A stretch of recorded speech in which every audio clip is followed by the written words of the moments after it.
Okay, so are you ready for this? We are diving deep into one of the, I guess you could call it the self-help Bibles out there. Oh, absolutely. The 7 Habits of Highly Effective People. Yeah. And we're going to, try to breathe some fresh life into this. I mean, so many people have read it. Oh, I know, right? I feel like, it's one of those books everyone's got on their shelf. Everyone's heard of it, for sure. Yeah. But we're going to try to find some nuggets. Some new insights. Some new, yeah, little, gold nuggets in here. For sure. I think there are definitely some hidden gems in there that even people who have read it might have missed. Okay, so habit 1, be proactive. I think what people get tripped up on is they think, oh, that just means be more active. Yeah. But that's not really what he's saying. No, it's much deeper than that. It's more about a mindset, I think. Yeah. So Yeah. how would you kind of explain that? Well, it's about, taking control of your life. Right. Not just reacting to everything that happens to you, but really choosing how you respond and focusing your energy on the things that you can actually change. Yeah, and he talks about the circle of influence. Exactly. So, there's stuff you can control and stuff you can't. Right. And so often we get caught up in worrying about things that are outside of our control, like the weather or the economy, and that just drains our energy. Right. Or Yeah. what someone else is doing. Exactly. Or traffic. Exactly. You can't control that, right? So why stress about it? But you can control how you prepare, how you react. Right. If you leave early enough, you can avoid the worst of the traffic. And if you can't, you can choose to use that time productively, like listening to a podcast or an audiobook. Exactly. So I think what trips people up is they think, oh, yeah, I get it. Be proactive, be positive. Right. But it's not really just about being positive. It's deeper than that. It's about a shift in mindset from being passive to being active, from being reactive to being proactive. Okay, so then that leads us to habit 2, which is begin with the end in mind. Yeah. Which I also think people oversimplify. Like they think it just means, oh, just picture yourself, on a yacht in the Bahamas. Right. Or winning the lottery. Yeah, and then it will happen. But that's not really... It's not magic. It's not magic. It's not visualization or manifestation. So how would you kind of describe it? I think a better way to think about it is having a clear vision of what you want your life to look like, what your values are, what kind of person you want to be, and then using that as a guide for your decisions. Right, like a guiding... Like a compass. Yeah, it's Yeah. like a compass. Exactly. But you also can't, I think, be so rigid in your, Right. this is my end, this is what I want. Yeah, it has to be flexible. You Yeah. know, life is unpredictable, things change, so your vision might need to evolve as well. Right, right. But the important thing is to have that North Star, that guiding principle that you can always come back to. Okay, so let's move on to habit 3. Put first things first, Oh, yeah, this is a big one. which is all about prioritization, right? Exactly. It's about understanding the difference between what's urgent and what's important, and then making sure that you're focusing your time and energy on the things that really matter. And that's tough sometimes, I think. Oh, I know. It's so easy to get caught up in the whirlwind of urgent tasks, Oh, yeah. emails, phone calls, deadlines. And before you know it, the day is gone and you haven't even touched the things that were really important to you. Right, and you feel like you've been busy all day. Exactly. You've been busy, but have you been productive? Right. That's the question, right? Yeah, and this is where the Eisenhower matrix is really helpful. Oh, I love the Eisenhower matrix. It's so simple, but so effective. Yeah, so for people who aren't familiar with that, Yeah. could you kind of just give a quick overview? Sure. So basically, you divide your tasks into 4 quadrants Okay. based on whether they're urgent or not, urgent and important or not important. So Okay. the first quadrant, the urgent and important, those are the things that you need to do right now. The fires. Yeah, the fires, Ah. exactly. Okay. Then you have the not urgent but important quadrant. Those are the things that you should be scheduling time for. Okay. Like, working on your long-term goals, exercising, spending time with loved ones. Right, the stuff that really moves the needle. Exactly, Okay. that we often neglect. Yes, okay. And then you have the urgent but not important quadrant. Those are the things that you can either delegate or eliminate. Okay. Like maybe responding to certain emails or attending certain meetings that aren't really crucial. Right. And then finally, you have the not urgent and not important quadrant. Those are the things that you should just say no to.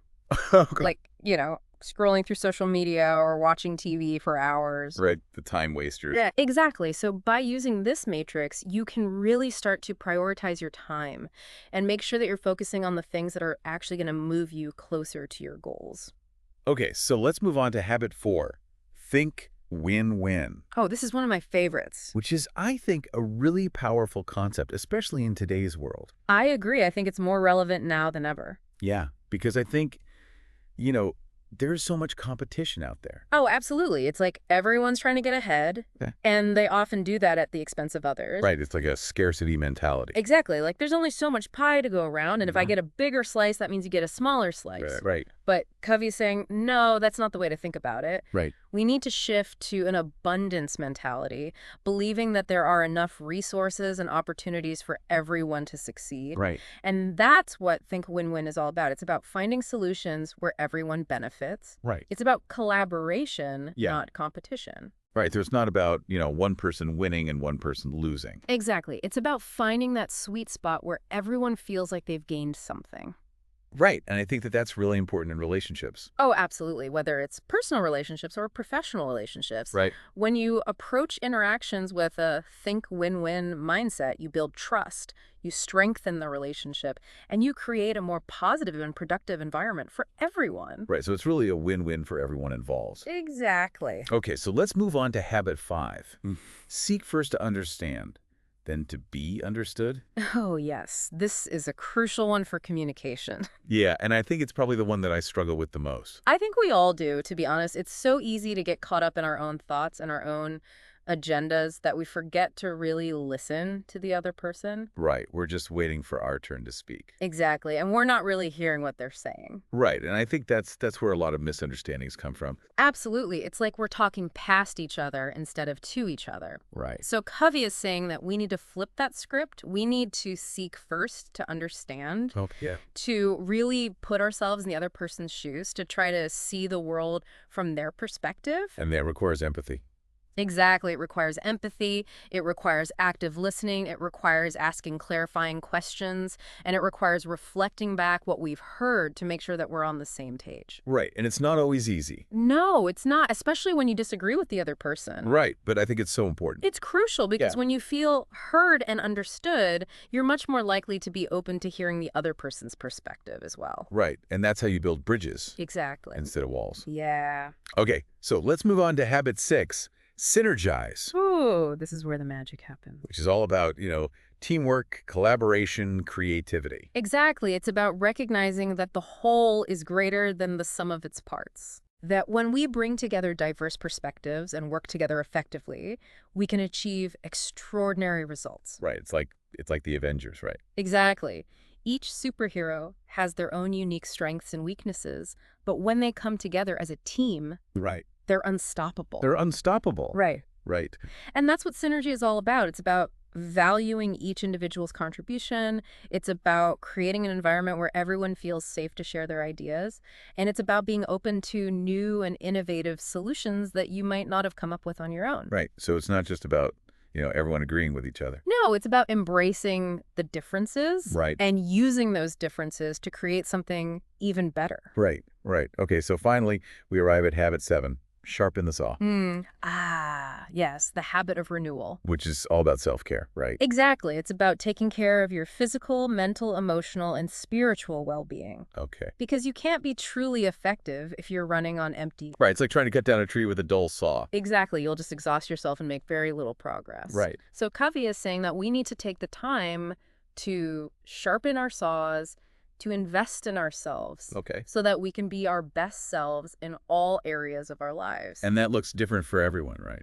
Absolutely. For some people, it might be getting enough sleep, eating healthy foods, and exercising regularly. Right. For others, it might be spending time in nature, reading, or meditating. Right. And for others, it might be nurturing their relationships, pursuing their passions, or giving back to their community. Right. So it's really about finding what fills your cup Exactly. and making sure that you're taking the time to do those things. Yeah, and it's not selfish. No, it's essential. It's essential. Right. Because when you take care of yourself, you're better able to take care of others. Right. Right. So there you have it. The 7 habits of highly effective people.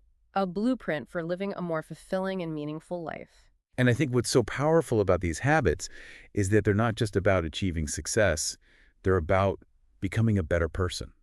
Absolutely. It's about aligning your actions with your values, it's about living a life of integrity, and it's about making a positive impact on the world around you. Right. And I think that's something that we could all aspire to. For sure, I think these habits offer a timeless framework for personal and professional growth. And no matter where you are in your journey, there's always something to learn and apply. So which habit are you going to focus on today? That's a good question. And how are you going to start incorporating it into your life? That's one for our listeners to think about, too. Absolutely. I'd love to hear from you guys. Yeah. Let us know. Yeah, and I'm curious, too. Let's Absolutely. keep the conversation going. All right. That's it for today's deep dive. Until next time. Bye. Bye.